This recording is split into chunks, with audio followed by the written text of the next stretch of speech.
posting to the Santa Rosa Photography Facebook page, and he's a really talented photographer, lots of landscape, and he does a lot of different things. But when he said he does water bark photography and dogs in action, I said, that sounds fun. So let him tell about himself some more so we can find out more about him. Welcome. Thank you so much, Liz, and thank you, everyone. I'll go ahead and start sharing my screen with you all, and then we'll dive in. Let's see. Make sure everybody can see my screen okay? Yeah. Yes. Okay, perfect. Unleashed, I love it. So, first of all, I just want to say thank you all very much for having me here tonight. Quite honestly, when I was asked to present you all, I've been looking forward to this for over a month now. And I've been super excited today itself because I think photography, obviously, like all of you, it's more than just a hobby; it's a passion, right? And then when you couple that with dogs, which is another love of mine, it's like, wow, you can kill two birds with one stone.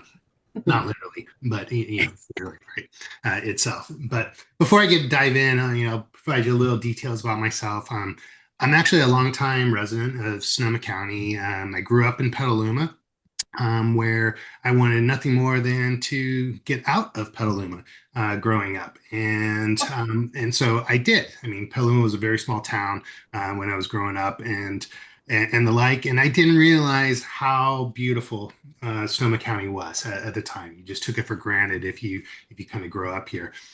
So I moved away and went to Sacramento, finished up school, and then moved to the Bay Area for about 5 years to start my career in tech. In 1999, I had the opportunity to move back to Sonoma County and start telecommuting to the Bay Area with my job, and so moved to Santa Rosa, and then 2002, after my daughter was born, moved up to Windsor, and that's where I'm still at today itself. Today, I'm married to my wife is Colleen, and she lives with me. She loves going on adventures with me, and I'll just throw the camera in the car, and you never know where we're going to land or go experience. But we just have a great time just exploring and playing local tourist around Sonoma County as well. I've got two grown children. My son is here in Windsor as well. He's finished up school over at Sonoma State. And then I have a daughter who graduated college and is now in Connecticut, starting her career in sales. I still have a day job. I mentioned a little bit earlier, which I'm hoping to finally retire from pretty soon. But it's a really good company. I work at Salesforce, and I've been really honored to be there for almost 15 years now. And I lead a team of technical architects at the company in our pre-sales for our marketing solutions. I'm also a longtime park supporter, and in 2022, I joined the board for the Sonoma County Parks Foundation. Because at this point, I was like, okay, I now have some time in my schedule, and I really want to give back to something that I believe in and that I love so much. And so, outside of work and general life, you'll either find me with a camera in my hand or it's on one of my bikes. I do a lot of mountain biking. I do a lot of road biking. And on days I can't get out, I'll go ride the Peloton and so forth. But it's how I stay sane, and and so that works for me. So tonight we're gonna get unleashed, and we're gonna start talking about dog photography itself. And by all means, I will start off here with a little agenda for tonight, but I'm flexible. We can mix and match however which way we want. So I'll dive in a little bit about my photography, how I got started and so forth. We'll touch bases on what waterbark is and why it's kind of really, really cool and why it's so important to Sonoma County. Touch on my gear that I use, especially for photographing dogs itself. And probably like you, I got more gear than what I use at any given time itself. So picking and choosing what you're going to use for a particular shoot is kind of the fun part too. Although I'm constantly, I wish I brought that lens or something like that, right? And so I'm sure everybody can relate. um, Dive into like poses, what I'm looking for when I'm out in the field and in order to capture something. Once you get those pictures back, what are you going to do in post processing? What's your workflow? And so I'll walk you through what I do itself, and then contact information, Q&A. But by all means, if you have questions throughout, just stop me, and we'll address them and whatnot. Make this as interactive as possible. And so, like to have fun while we're presenting. Sound good? Yeah. Yeah. Okay. Uh, Moving forward, like where I started at, like someone else had mentioned it earlier. I got my start in photography in high school. I took a elective course when I think I was a sophomore in high school at Casa Grande, and did the film, black and white, dark room, and I absolutely fell in love with it. My mom still has a picture that I took when I was in high school of this rose, and that she still goes gaga over, right? And recently she pulled it out and showed it to me. I'm like, oh, mom, put that away. It's so bad. It's not even in focus, kind of thing. But you do what you can do when you're, at the time, and so forth. So, but that was my first foray into photography. Back then, I was young, didn't have a lot of money, so film photography is really expensive, especially on the development side, right? And so, Yeah. especially when you want to get in color too. So that kind of tampered a lot of my photography at the time. And then in 1996, I was out on a trip and I snapped a photo of a sailboat floating by with the sun right behind it. And didn't plan it. It just came out, and I decided to enter it into a photo contest and actually won. And that was like, huh, okay, that's kind of cool, And so that kind of got me thinking more about, hey, this could be a fun hobby to really get into itself. Um, Fast forward a few years, 2001, my daughter was born. And of course, when you have kids, you need to photograph every little moment of their life and so forth. So I bought my first digital camera, which was like an early Kodak digital camera. I forget the exact model, but I still have it downstairs and whatnot. But that really got me into digital photography. And that was a game changer because, as much as I enjoyed film, I how do I say this? I need instant gratification in a lot of places, right? And with film, you have to wait to get your film developed, right? And with digital, you can see things almost immediately and retake the photo if you missed or screwed up, in a lot of cases. So so that really got me excited, and I continue to use that little point and shoot camera for many, many years itself. Um, the fun thing was is that I moved through different point and shoots, and I actually really, really loved my little Canon point and shoot camera. It just took way better pictures, was so much easier to use, and so forth. But then in 2008, I wanted to get a real camera, a DSLR. And at that point there, I didn't have a lot of money to go buy one, but I did travel a lot for work. So I had racked up all of these points over at Marriott, and I traded in. They had this catalog that you used to be able to get products from as well. And so I traded in a whole bunch of points for a Nikon D60. And that's where it all started. And that's when I really started getting serious. By that time, my kids were starting into sports. So I spent over 10 years being the sports photographer for every single team that they were on, whether it was initially it was rec teams, then they went to competitive teams, to their high school teams, And I started sharing a lot of the pictures with the Press Democrat as well as the Windsor Times here for them to shoot. So build up some contacts and whatnot, and that was a lot of fun. Like I would create these Shutterfly sites for each team, and then share all the pics from each game with all the parents. And so there's always a few kids when they're playing, they make funny faces or they're just kind of awkward, but when you're capturing them. And I was always sensitive about this one girl on my daughter's soccer team, because I would always catch her with her tongue hanging out of her mouth. And I wouldn't post those because I didn't want to embarrass her. But one time, one slipped through, and her dad came up to me afterwards and said, "Rob, he's like, you got more of those kind of pics of Megan?" He's all, "We love that. We laugh so hard and whatnot. Please, please, please post them all." So I started adding in the kind of the blooper, what I would consider blooper shots in there, and so that was a lot of fun itself.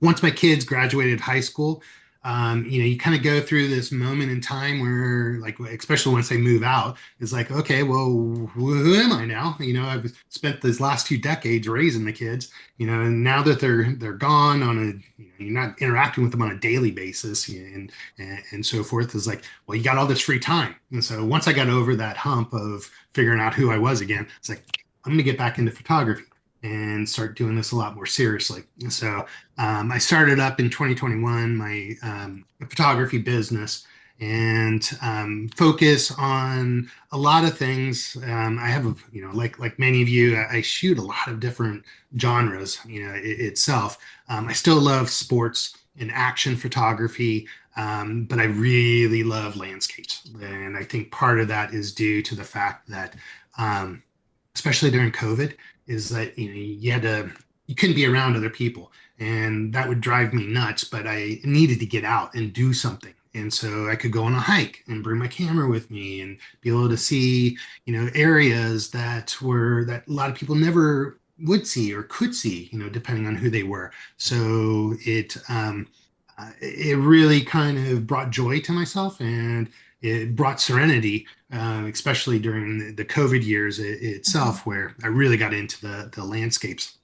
Uh, that coupled in with the next following year, where 2022, I joined the board for the parks and became the water park official photographer over there. And that has been a lot of fun.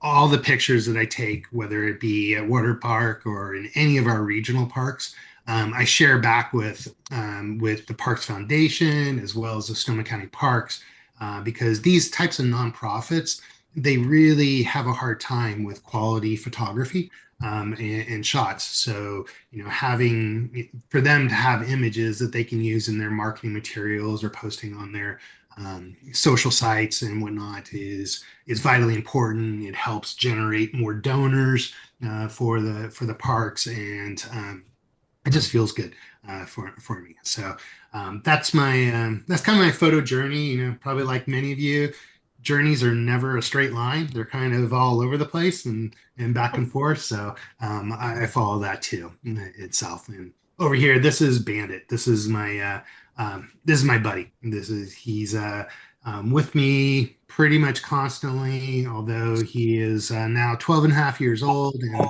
he's slowing down considerably. And but we still have a lot of good times together itself. All right. Uh, so water bark. It is. I want to say this might be geez, it's been going on for well over 10 years itself, and it's definitely one of the most popular dog events within the Bay Area. This year, I've talked to people that have come all the way from Eureka, all the way from the South Bay, and so forth to these events. And so it really brings in folks. There's not many events like this. For those of you who haven't been, if you're familiar with Spring Lake, there's the swimming lagoon that's over there that's open for humans and for during the summer. Well, after Labor Day, the swimming lagoon shuts down and they fence it off. And for the month of September, on the weekends, they will bring, they'll open it up to dogs to come out there. And it is an absolute blast. I will tell you that, I think I mentioned it earlier that I try to spend about at least 2 hours out at Waterbark when I go there. And even those 2 hours that I spend, I come back and my cheeks hurt because I'm just smiling the entire time. Watching these crazy mutts, on all of their antics, them splashing around and running around. They are amazingly well behaved, and I think quite honestly, I think humans could learn so much from all of these dogs, and we could get along so much better if we just behave more like dogs itself. And so, You're um, here. uh, all of the money that's raised, it's one of the largest fundraising events that the parks does, and all of the money goes back directly into the parks. So whether it be the admission or any of the proceeds that I get from my photography, I donate back to the parks Nice. as well, so that it just continues forward itself. Um, there's a link down here as well if you want more information on it. How I got involved with it was basically when I joined the board of directors um, uh, for the Parks Foundation.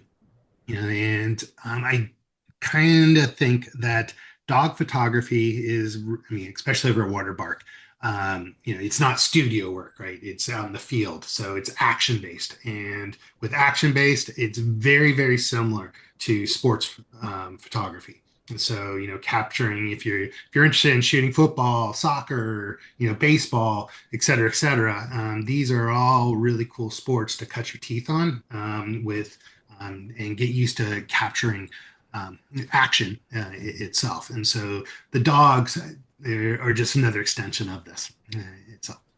And then, as I mentioned, I've got a extreme love for dogs and nonprofits, and the need for really quality photography is another key area of why I got involved with it. So. So this next section here is going to get into like my gear, the settings, and the setup that I use with it. So in here, we had mentioned before about the 850 and whatnot.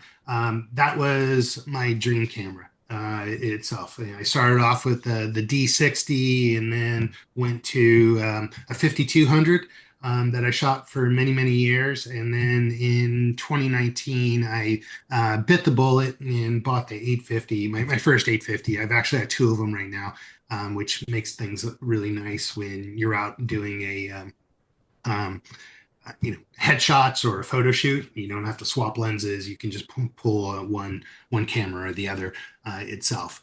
That's But good to hear. it is absolutely the most amazing camera that I've used itself. And quite honestly, like I could easily have fallen into like a Sony or an Olympus or a Canon kind of market as well. But I think everybody knows as soon as you start buying glass, that's where you've committed yourself, right?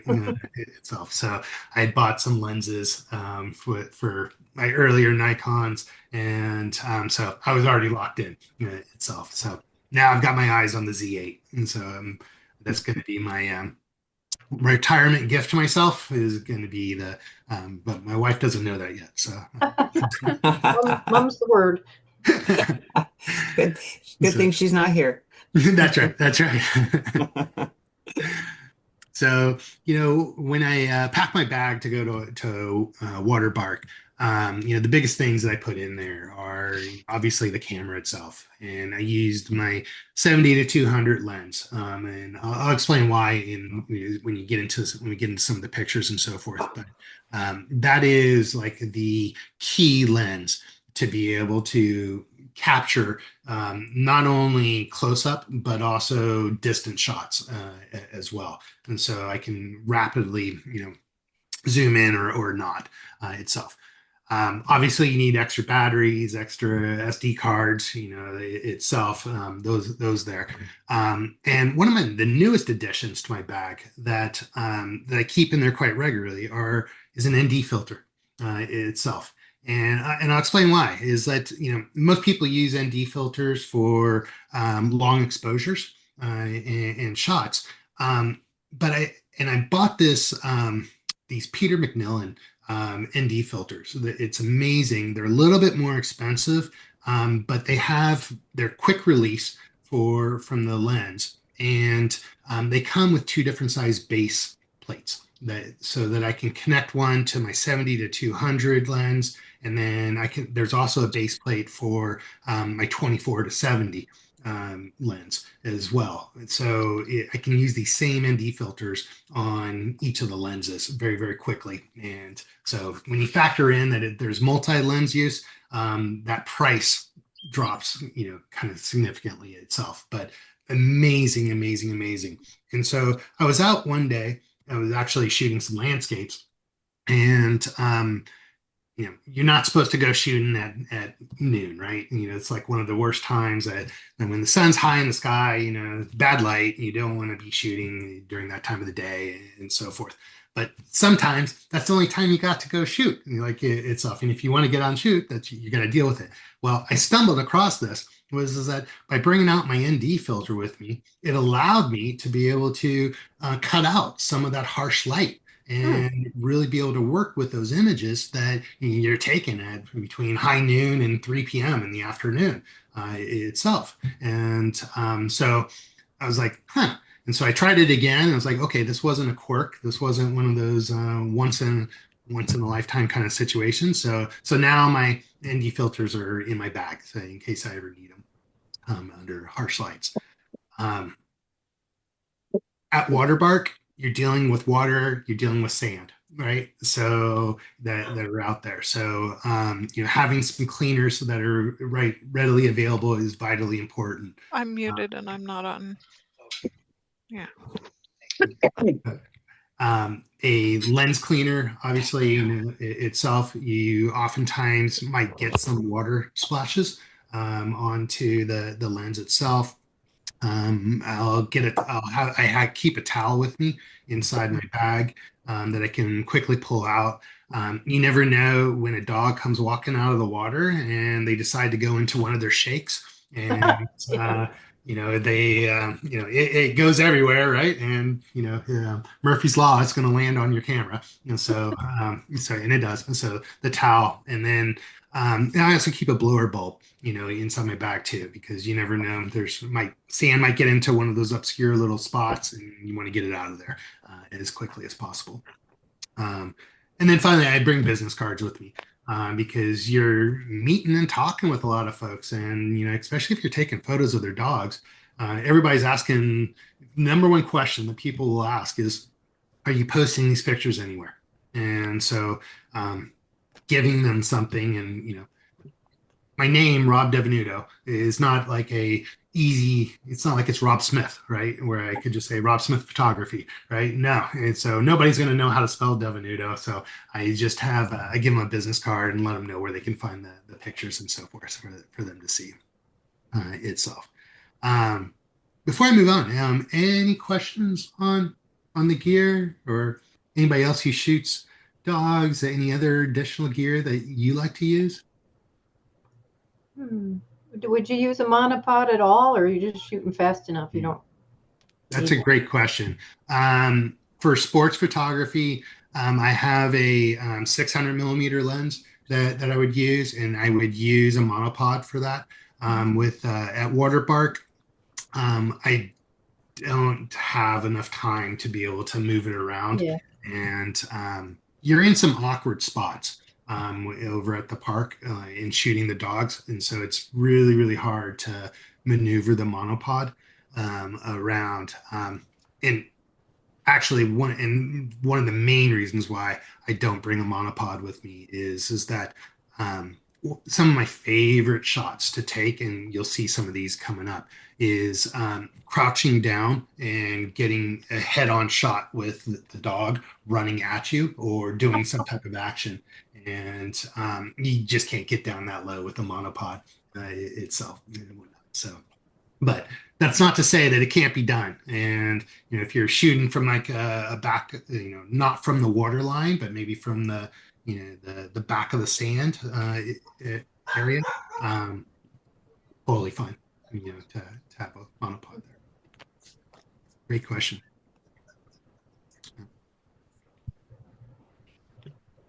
So, in terms of my camera settings, this is what I start off with. Like before I even get out of the vehicle, out of my truck, I've already got my camera already set up, preset with a lot of the main features that I have. For the mode itself, there's primarily two different modes that I'll shoot with, with action. Mostly it's manual priority that I'm shooting, but if you're not entirely comfortable in manual, you can definitely use shutter priority on the camera itself. You cannot use auto for any type of action shots. You cannot do aperture mode for action shots, and so your best results are going to come from manual priority, and then secondly shutter priority. I look at in terms of the aperture, at minimum, I'm shooting at 5.6. And if I've got a lot of sun, available, then I'm going to up it some, or I know it's always it's the inverse because it's a fraction, but the smaller the number, the larger the smaller the aperture, the larger the number itself. All right. Okay. So I will shoot a 7.1 under full sun, and probably one of the most important things is to adjust your depth of field so that you can get whatever you need to in focus itself. So this image here that you're looking at here, you'll see that the dog is crisp, but then the water is out of focus itself. So I shot this at a much lower aperture.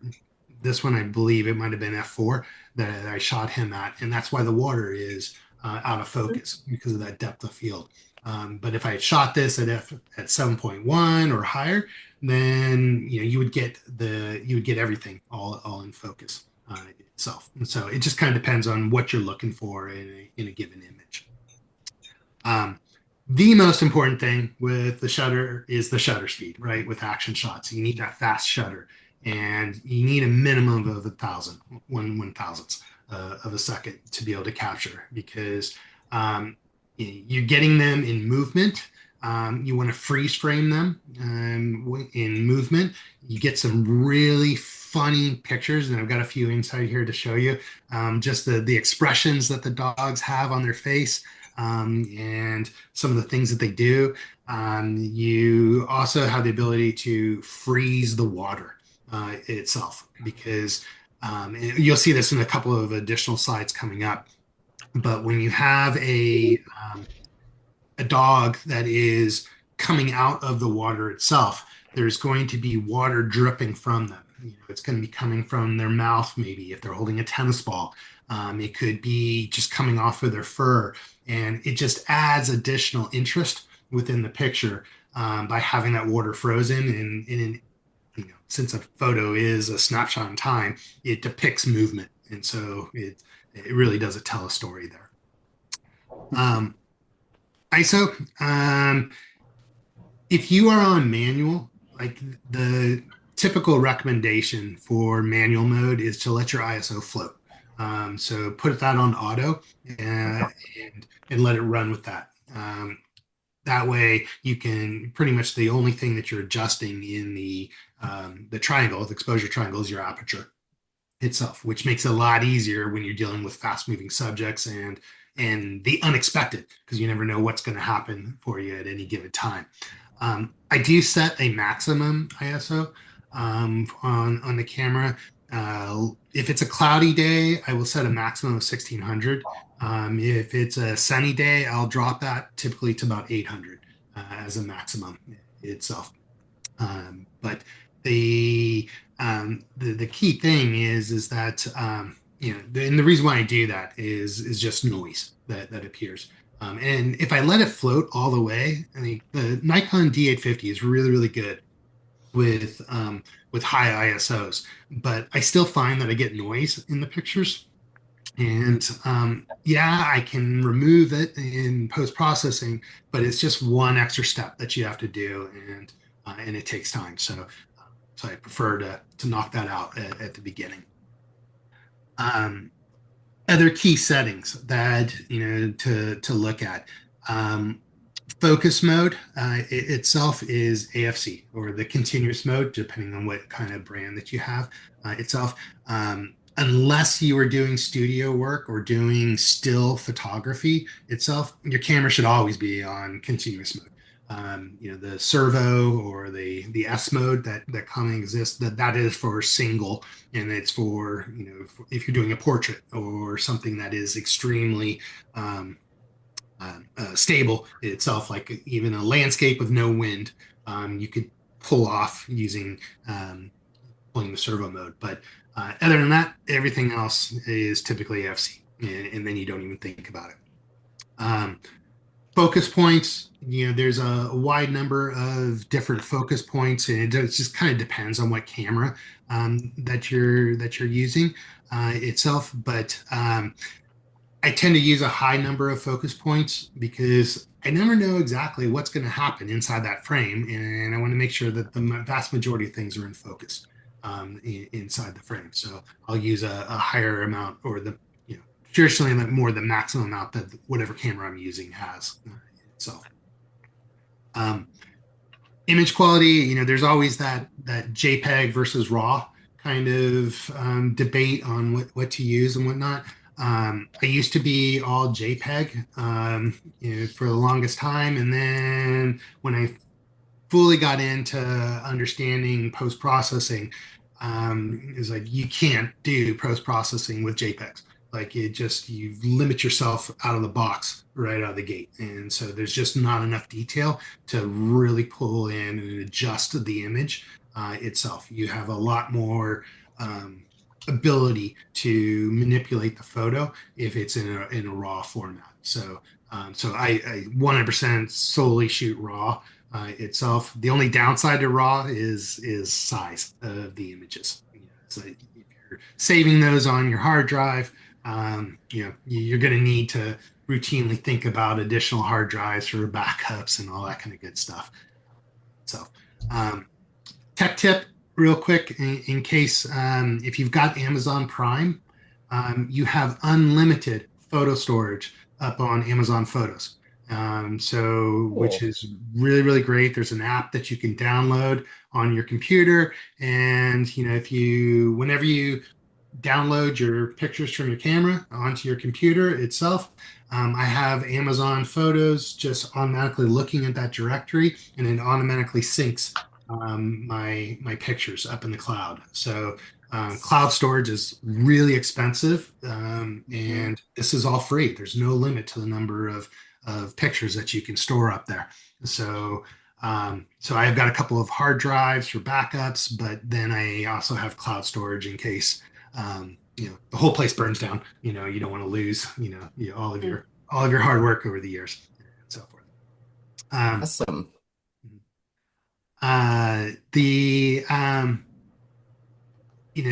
shutter release mode, I'll either do this. All depends on what I'm looking to do. If I'm just walking around the swimming lagoon and I'm looking for dogs and just kind of trying to get as many pictures of different dogs that I'm interested in, I'll look in single mode, so that I'm taking a single shot at a time. If I'm looking at a situation like this dog here, where they start running and they're going to be flying through the water and so forth, then you're going to want to switch it over to burst mode, so that you can just rapidly take like 7 images all within a fraction of a second itself.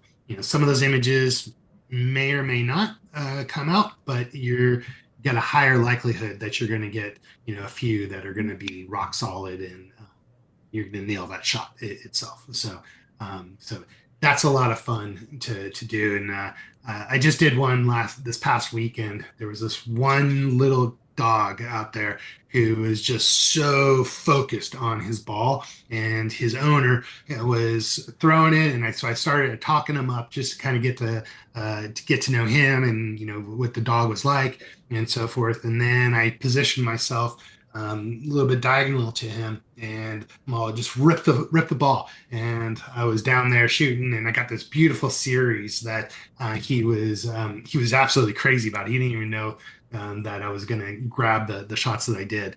And even his mom reached out to me on Facebook and said, "Hey, that's my son's dog," and whatnot. So those are a lot of fun when you get into burst mode. Couple of other settings, so if you shoot raw, as I mentioned, you have a lot of flexibility inside your post-processing itself. White balance, I'm not too concerned about, especially shooting raw, because I can always adjust that in post-processing itself. So I set my white balance to auto. And then, when I'm going through, that typically works fine. But then when I'm in editing, I might change the white balance to full sunlight or cloudy or shade, just depending upon the image to pop it a little bit better. And then the other setting, you don't necessarily, indirectly you adjust this while you're shooting, but you can always adjust your exposure. I've had images that were completely black, and then you bring them into your favorite editor and so forth, and as long as you're shooting raw, you can pull details out of them by adjusting that exposure, and it's pretty amazing at the fine level of control that you have itself. That's what I start with, and then but before I move on, any questions on the settings? But thanks. My pleasure. My pleasure. So this is I love this one. this is one of my favorite shots, and it was one of those ones that I didn't know I got until I got back home. And there's actually a series of these that I have, and there's another one where the little guy is up in the air and right next to the lab mix, and it's just these two were just so funny together, and it's like always the big dog's eyes just kind of remind me not only of googly eyes, but also like, is it really Monday? Kind of thing, or it's like a Monday picture for me. But once I get out on site, my pre-check, is what I'm doing, and what's going through my head is, I want to check the sky.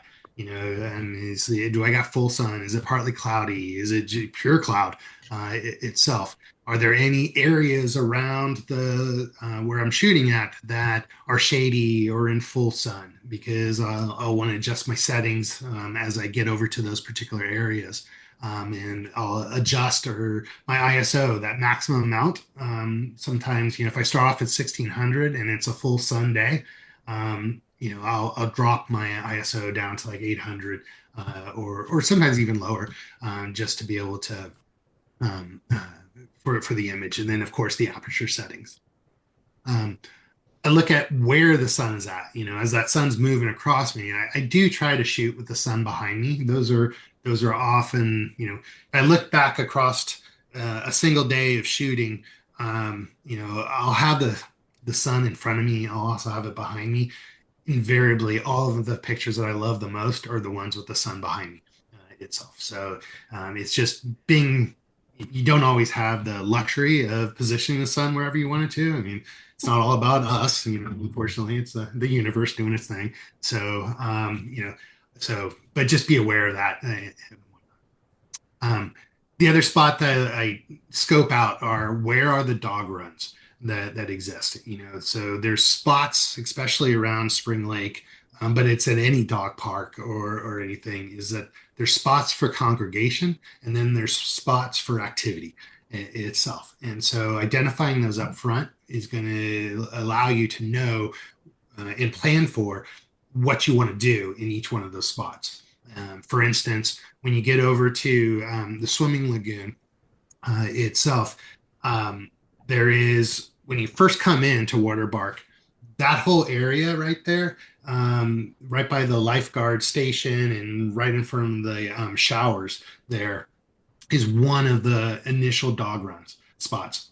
It's kind of a crazy dog run spot because the dogs are first getting in to Waterbark, and at that point they're so excited and they just get the zoomies and just start running all around, and they don't even know what they're running for. They're just running, and it's a lot of fun. You can capture some cool pics of them when they are still dry itself. And then as I moved to the right around the lake, the next probably I would say 60 to 70% of the stretch along that area of the lagoon is basically out into the water and back. It's just people standing there with their dogs. The dogs are maybe standing in the lake, they're swimming, but it's not a lot of action per se until you get around the shady part of the backside of the swimming lagoon. And at that point, that is a huge dog run on the backside of the lake. And then we do the exact same thing down the other side. A lot of points where it's just the owners and the dogs doing their thing until you get to the far end again, and that's another dog run itself. So if you're out there Saturday, I typically get out there between 10 and 12. And if you're out there, I'll be more than happy to show you, exactly what's happening where, along there, because it's consistent over at the swimming lagoon itself. Once I've identified this, then I get into some prep shots itself. And on my display, I've got my histogram being displayed there because that's really what's helping me fine tune in my settings on the camera itself. Ideally, what you're looking for is more or less like a bell curve associated on there. So, if you're too far to the left, you're underexposed. If you're too far to the right, you're overexposed on the image, and you're going to be washed out itself. And so, take a few shots of where you're planning on shooting at, and take a look at that histogram. If you're skewed one way or the other too far, and you'll see it in the image too. The image will either be too dark or too light and whatnot. That's a good indication to start adjusting your aperture itself. And if it's too dark, then bump up your ISO itself, because you're not going to have much room to change the shutter speed, because you need that fast action, the shutter itself. Any questions on that? Do you use exposure compensation some? Great question. Great question. Not as much as I probably should. On extremely bright days, like at full sun, I will use exposure. I will downgrade my exposure compensation, like 0.3, maybe even 0.5, but that's about as far as I go on a full Sunday. I've never actually gone up with the exposure compensation because it's mostly daylight over there itself. So I'm trying to reduce the amount of light into the camera versus increase it, itself at that time. But Thanks. But if you're doing sports photography and doing it at night, like shooting a night soccer or football game or something, the lights are so bad out on the fields. And so that's a great time to use exposure compensation as well.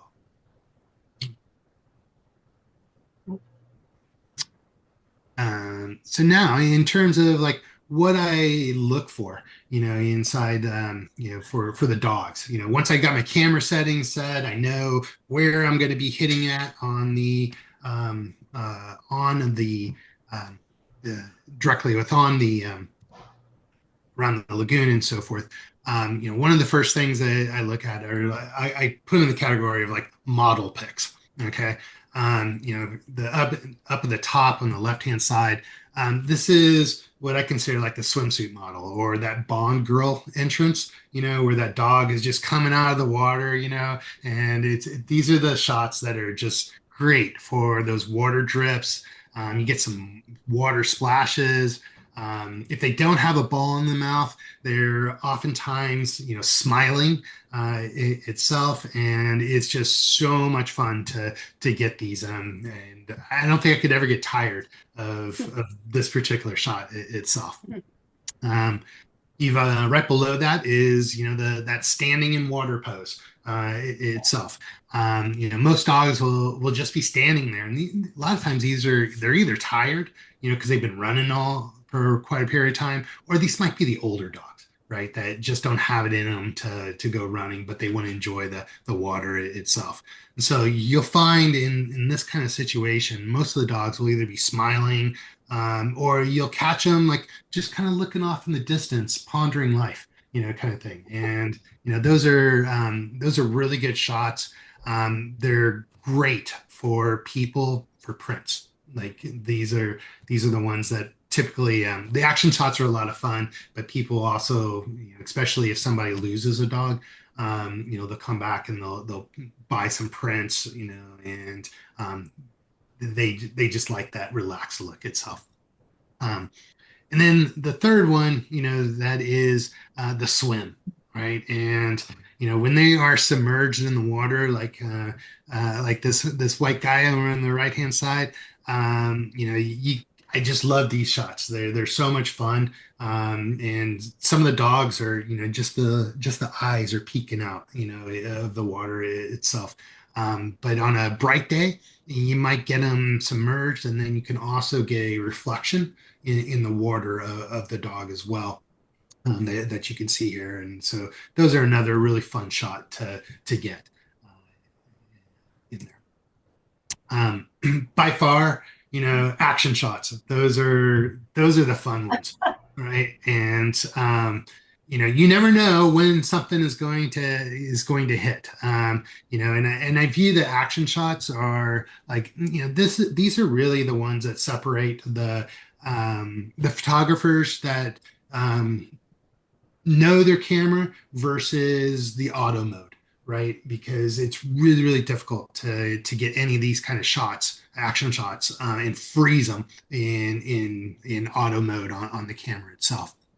And it kind of brings the wow factor to folks when they are when they're looking at the images and viewing them itself.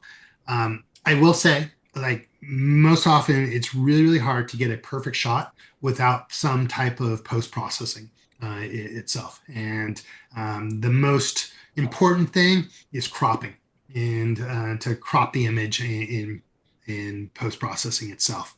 How I approach this, is definitely the fast shutter. These kind of shots here, you want to be on the burst mode for taking the shots so that you can get a series of them. Some of the shots you'll probably just toss away, while hopefully you get a good handful that are really, really cool itself. You want to focus on, like, a lot of times low angle shots too. Get down low with the dogs itself. So like this little guy up in the upper left hand corner here itself. He was a little guy, and he was just like, he totally had the zoomies. He was booking around on the sand and so forth. So I just got down real low at his level and started shooting him while he was running. And I think I got like 5 or 6 shots out of him. The vast majority of them I tossed out, and this was one that stuck here. This guy over on the far right, you would never believe it, but this guy is over 12 years old.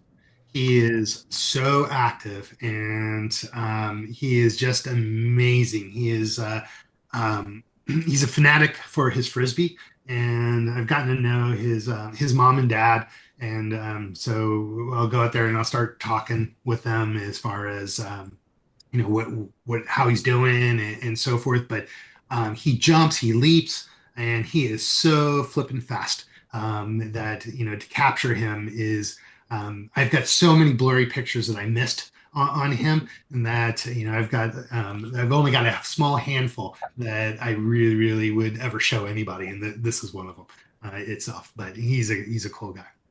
Um, and then you never know what kind of action shots that might be right there at your fingertips. The one in the lower right was from one of the earlier dates from Waterpark this year.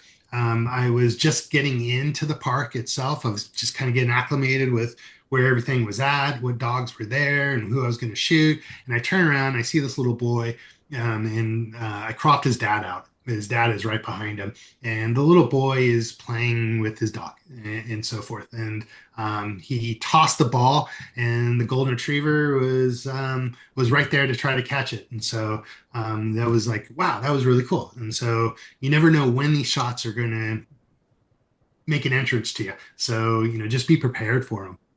Likewise with the guy in the frisbee and the jumping golden up in the top there. I was walking around and I was actually shooting his golden retriever in the water playing, and he called him out, and he wasn't looking at me. He wasn't doing this to me. He was just playing around with his dog, and he was teasing him, holding the frisbee up and so forth. And I whipped the camera around, and I got a series of these with him and his dog, and which I really liked. And so the one thing you got to be careful with these kind of shots is that you're freeze framing a split second in time, and sometimes the dog's mouth will look that like it's a vicious dog itself. So just by nature of how you've captured their mouth at that particular split second and whatnot. So those ones I don't typically share because I don't want people to get the impression that there's a bunch of vicious dogs over at Waterpark, right, itself and whatnot. So my intent is to get more dogs out there, not less, right, kind of thing. So Rob, how often have you gotten run into? Oh man, there's quite a number of times. The dogs will be, but I'm also on high alert because I do not want to get knocked into the water, by a great mastiff or something, and because then all my gear is going to get wet and so forth. So it's off. But all of the owners are always very apologetic if their dog runs into you, and I'm like that's part of the deal. We're out here, and I'm out here with trying to get in the mix with them. So I'm going to get bumped into, and the one of my funnest shots to get is dog running down the path, and they're running straight at you, looking right in your eyes, and you shoot them as they're running towards you itself. Dogs will either tend to have one or two reactions to a lens in their face or directly. They will either come bolting straight up to you and be really interested, thinking that your lens is a toy and might want to try to bite it, okay? Or just playfully though. Or the second thing is that they will get scared and they will freeze, and then they will just start barking at you because they don't know what you have, and they might think it's a weapon or something along those lines. But it's one of those two reactions that exist, for the most part.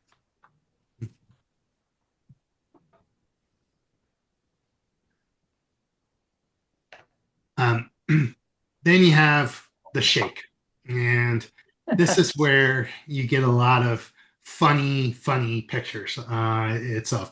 Not everybody appreciates these, but for those owners that are really kind of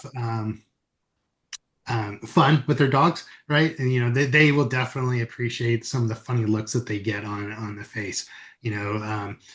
From as you take in the look in the upper right hand, some of their faces, and it's just, I don't know, it just makes me laugh, itself. And then you also have, like in the bottom right, is like all the splashes. When they're playing in the water, you will commonly see, at least two.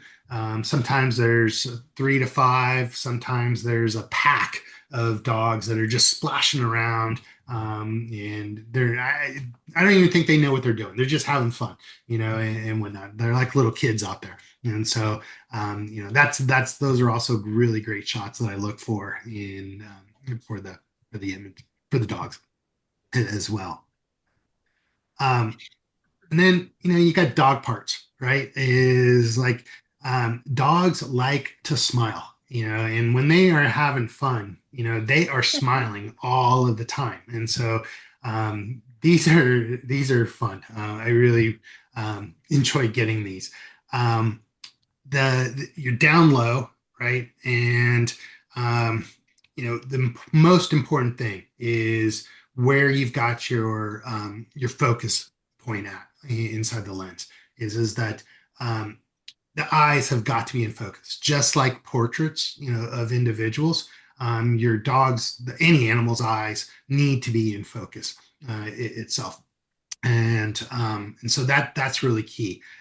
The other thing too is you'll see into like the far right hand side, no back shots. Okay, is like those are kind of less interesting pictures unless there is some type of action going on. Like this dog here is catching a frisbee, or trying to catch a frisbee at that time. But if it was just him, jumping into the water and so forth, maybe the first one you take is like, wow, that's kind of cool, kind of thing. And then after you've seen 50 of those, like you rapidly get to the point where like, this is a really boring shot. There's nothing in it itself. And so try to get the front of the dog or the side of the dog itself, get the face of the dog. And again, cropping is extremely important too, to really zoom in. I like to, and for these type of shots here, I like to fill the frame with a portrait, and again, owners love these kind of shots too, because that's one of their family members, right? That you've taken a shot of. One on the bottom with the tongue hanging out. That's amazing. It's so funny. He was walking around. I don't know if that was a permanent thing with him, but his tongue was either there or off to the side, out of his mouth when he's walking around, and he just cracked me up. And He's super so cute. super cleanly, Got like a Muppet mouth. yeah, absolutely. Cute. Then there's like the unexpected, right? Like you never know what kind of photo opportunity that you're going to come across and whatnot. So, just make sure that you've got your camera ready and ready to go. And sometimes you're going to miss. That's okay. There'll be other opportunities, that are available to you itself. Don't beat yourself up over it. If you're like me, I'm my own worst critic.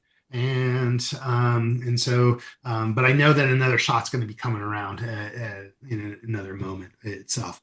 Some of my favorites here was this husky and this other dog here, and you can almost feel like it's telling you a story, like pipe down, brother. We're having fun out here, kind of thing, or something. Or the black lab with his torn tennis ball. Like he's played too hard today. Maybe he needs a little rest and whatnot. And then the sandy dog down below. That's great. Those are man, big messes. And I feel sorry for their owners if they don't have a truck that they could put the dog in the back of. If they're going inside their vehicle, oh man, that's going to be a big cleanup kind of thing. And so. But yeah, I mean, this guy over here, this was a shot of the husky, and the gentleman here, he was doing some yoga poses with his dog, and so he wasn't doing it for me. He was just like working with his dog, and so I just spun around and grabbed some shots of him itself. But you never know what's going to pop up when you're shooting some really cool animals itself. But again, fast shutter and continuous high, or burst mode for your shooting itself, just to be ready. once you've got your shots, and certainly you're thinking about composition while you're shooting itself, but there's also composition during post-processing and some rules. And I'm not a big rule guy. Again, as a matter of fact, my motto is typically, rules are meant to be broken, right? So I'm not a rule follower by any means, but I use them as guidelines itself. And everybody's familiar with most people are familiar with the rule of thirds, right? It allows you to divide your frame into multiple sections, 9 sections in the thirds, and then you wouldn't really have your main subject along one of the lines or at one of those intersection points along the photo itself. It just creates a more dynamic and balanced photo that you're working with there. Along that, and you can accomplish this through cropping, right? As long as you've got enough space inside the image itself. When you go in to start cropping the image itself, you'll start adjusting the image, and I will line up my subject right along one of those lines itself. Now, coupled with that is our leading lines, right? Is that this is another aspect of the composition that you might want to take into consideration, and it's extremely important for interest within the photo itself. Is position the subject in the direction that they are heading. So if we took a look at this picture over on the left-hand side of the screen, and I had cropped him so that he was over on the left side of the photo, that photo would feel very unbalanced itself, because he's almost out of the frame. Okay, but you're seeing that he's moving in a direction, and your mind is creating the story of what he's doing and where he's going within that image itself. And so that's why I left him on the other side of the frame. Another rule, it's called the rule of odds. Quite honestly, this was something newer that I came across a few years ago. And it's kind of based in psychology, is that the human mind likes pairs, right? Not the fruit, but just like two things together that it can put together itself. It likes to make connections between things.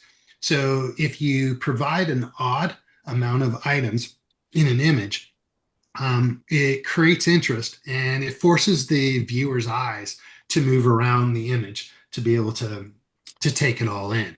But there is a limit. Like, you can't do like 49 things inside there and have it meet. You got to keep it down to something reasonable. So like 3, 5, 7 are the typical number of items inside of an image that would adhere to like the rule of odds itself. Because too many, and the viewer's not going to know that there's an odd amount, and it'll become distracting as well. And so just something to keep in mind. And you can accomplish this as well with cropping in your post-processing as well. So even if you captured, let's say, 10 tennis balls inside the water, like in that bottom picture there itself, you could crop it back in so that you're only displaying, an odd amount, that makes sense within that picture itself. And so just a couple of things that I find, very, very, it's like it becomes natural to you when you're in the post-processing mode, and how to when you're starting to think about how the composition looks and how you're going to balance the image out itself. Those are the two main ones that really resonate with me itself. And now, I use Lightroom for my post-processing itself. One of the most probably important thing that I think is, well, with waterbark, as I mentioned, is like, it's very important for me to get my pictures out and available for folks to see almost immediately, because there's a short lifespan for interest and for people to go back to take a look itself. So in order to speed up that workflow and that post-processing, I created my own preset within Lightroom that I apply directly when I import the photos within there. So they get those automatically. And then from there, once I have the images inside Lightroom, I'll start going through them. And quite honestly, it all depends on the number of pictures that I've taken. If I'm like around 200 or so shots, then I will go through these processing steps that I'll walk through in a second. If I'm well over that, like maybe I spent too much time out at Waterbark and then come home with like 500 pictures, then I'm going to do this in phases. The first phase is I'm going to go through and cull the images and just simply delete the ones that I know that, if they're out of focus, miss the shot, if they're redundant, and I just try to streamline the amount of pictures as quickly as possible so that I'm dealing with a more reasonable amount of images to go through. But once I have that set of images, then I go through one by one, and I'm adjusting the exposure on the for the image. That's probably the number one thing. I'll adjust up or down just depending upon. I'll then go through and also um, um, make adjustments to the white balance on the image if need be itself. I'll look at the image and is there anything in that image that I want to remove from the image itself? Maybe it's somebody that isn't adding to the image. Maybe it's another dog that's in the way and it's not adding to the image itself. I'll remove those from the image. Lightroom has gotten really, really good with its AI removal, and many other tools have as well itself. It's absolutely amazing to be able to pull out some of these shots itself. When I look at, like, for instance, removal, one of the working at Salesforce, whenever we do presentations for customers, we have recognized that it's all about the story. Okay, you can't software, right? And it doesn't really matter which software you use itself, but if you can make a connection with the other person on the other side, the easiest way to make that connection is by having them relate to a particular story. Okay. And within any story, there are typically three different elements of the story. There is the hero, there are the supporting characters, and then there are the villains that exist. And if you take a look at any Marvel movie itself, you will immediately see that this is the recipe that is after every single movie itself. There is the hero, the supporting characters, and the villain. Okay, and that same rationale holds true with photography itself. Because if a picture paints 1,000 words, right, you got a story there, right? So what is your hero? That's the subject of your picture itself. The supporting characters. This might be, if you're dealing with a dog, this might be, a stick. It might be the splash that's going on next to them, or it might be the ball that is inside their mouth or that they're trying to capture itself. And then you've got the villains, inside there. Well, the villains might be, that random person's leg that is right behind the dog that doesn't add anything to it and is just taken away from the picture, itself. So you want to remove those villains, quote unquote, from the image as much as possible. And that's really how I think about composition within when I am dealing with setting up the photo itself. And then I get into crop and leveling. Like, you're going to crop that image itself. That's one of the ways as well to be able to remove the villains itself, but also leveling. They, in an image, and especially with like landscape shots, the horizon has got to be level. Okay.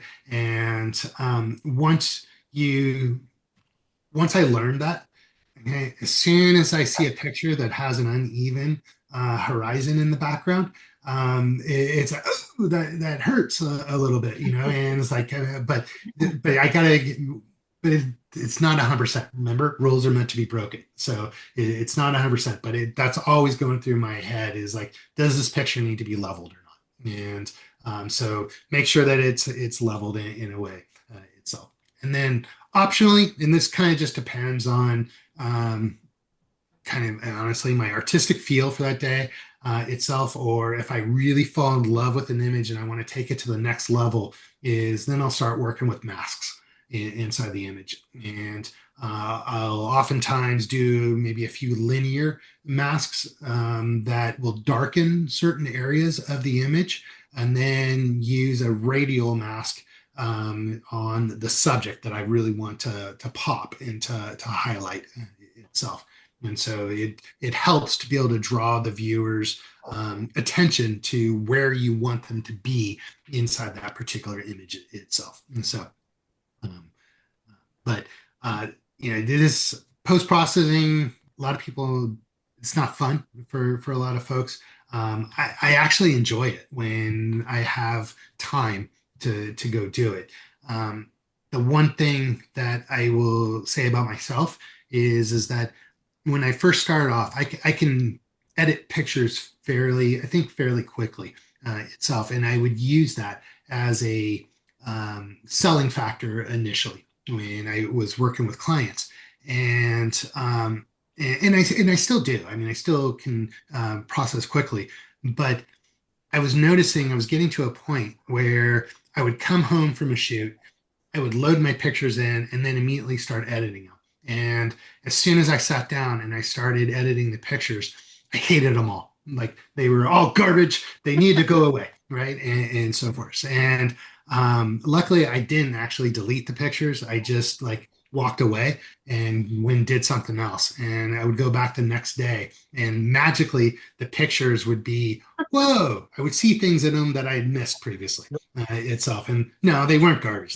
Some of them were really good, and and I wanted to share them and so forth. So if you first download your shots and you look at them and say, I missed everything and whatnot, don't worry. Just walk away from them for a time being and come back the next day or a few hours later with a fresh mind and so forth, because I guarantee you will see your images in a whole new light that you weren't expecting previously itself.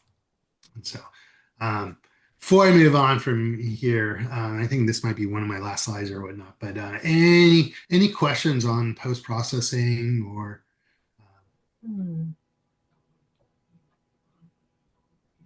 there's Couple there's of unrelated questions. Okay. First is the Spring Lake Swimming Lagoon. What's the closest parking lot? The Violetti entrance. Violetti? Yeah, if you go down Montgomery in Santa Rosa, and then you'll pass by the dam, and so that's over. You'll be on your right hand side. You'll turn right there, and then you'll wind around, and then you'll make your next right. There's a sign that says the entrance to Spring Lake. But okay, great. It's where the structures are, Tricia, across the lake, the backside from where we usually are. Okay. yeah, the Discovery Center is over there too, at that entrance. In case that helps. What time does it end? I want to say 4 or 5 o'clock. Okay. Yeah, we can. And what do you think about having a three-legged stool? Is that too much gear? I do, because over there you're probably, I mean, unless you are shooting just one dog or a couple of dogs that you're bringing there together, that would be fine. But I will say that most people who have a chair that they leave, They stay there. they come back and the chairs are soaked and sandy because the dogs use them as a jungle gym itself. So Okay, great, thanks. My pleasure. Um, if what one side note too, just in case it helps, I don't know if anybody's ever used Udemy, Udemy. It's like a learning platform Say it itself. again. Udemy. It's U, D as in David, E, M as in Mary, Y, and you can do a month. It is a subscription, and you can do a month to month one itself. And I think it's like $20 a month at most and whatnot. But amazing set of classes out there, and they have a wide variety of master classes and around any topic that you might be interested in, but also photography. And I took a number of years ago, I took a master class on Lightroom for processing, and it completely changed my world. It was like I uncovered features inside the software that I had no clue that were actually there or even how to use them. And it just provided so many unlocks itself. So, that's one option. But of course, there's also plenty of videos out on YouTube as well that you can find and for post processing and so forth. But just to kind of get a start on things.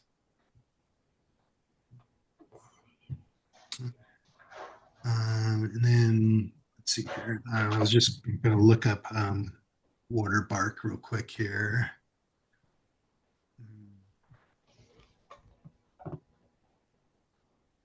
Yeah, it's 9 a.m. to 4 p.m. And and the last days are the 27th and 28th, this Saturday and Sunday for this year itself. All right. Thank you. My pleasure. My pleasure. So I just wanted to thank you all for your time here today. Lots of different ways of if you want to stay in touch and whatnot. Always, it's always a blessing to have new friends and whatnot. So, feel free if you want to connect on Facebook or meet up in real life. I will be, as soon as I get some free time in life. Got to get rid of this day job thing, and so I can focus more on the things that I really love, like photography. Then I'll be joining the photographic society here because I love what you guys do, and I love your excursions that you guys do too. And so, Hey, All right. Thank you for thank all the you. information. Really fun. Yeah. my pleasure. My pleasure. No, it's a lot of fun to so much joy in terms of shooting these dogs. And I gotta stop saying that because people can take that the wrong way. I don't like to shoot dogs. Shooting dogs, yeah. We got you. Yeah. Yeah, We have thank so you much fun so shooting much. dogs. I really enjoyed that.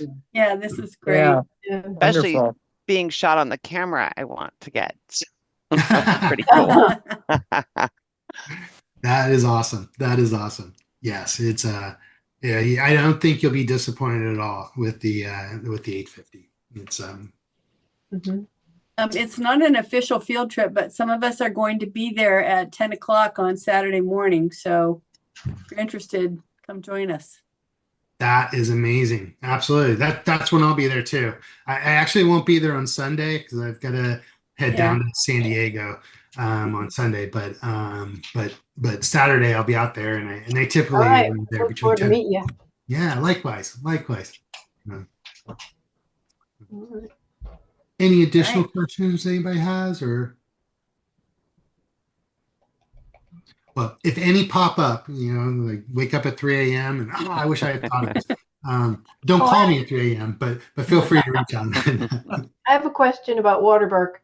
Do you have to pay if you're bringing a dog, but do you have to pay to get in if you're just going there?